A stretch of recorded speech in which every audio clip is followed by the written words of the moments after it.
Kupima vipimo vyote vya mfumo wa uzazi na kugundua kuwa una changamoto yoyote sio tiketi ya wewe kupata ujauzito moja kwa moja, kwani kuna baadhi ya makosa madogo madogo unaweza ukawa unayafanya hata kama huna changamoto yoyote kwenye mfumo wako wa uzazi, lakini ukajikuta haupati ujauzito kwa wakati. Kwa mfano, kuna baadhi ya wanawake hawajui mzunguko wao wa hedhi.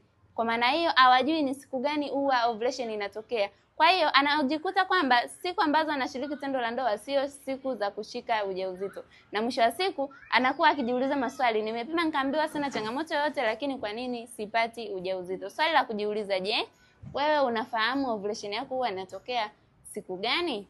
Na kama ufahamu, basi unaweza ukacomment mzunguko wako ili niweze kukwambia ni siku gani huwa unapata ovulation, na endapo ukawa unahitaji kupata ujauzito ili uweze kuitumia hiyo siku ipasavyo kuweza kupata ujauzito. Fuatilia akaunti hii, utajifunza mengi zaidi kuhusu afya ya uzazi wa mwanamke, lakini usisahau kulike na kushare na watu wengine ili na wao wapate kujifunza.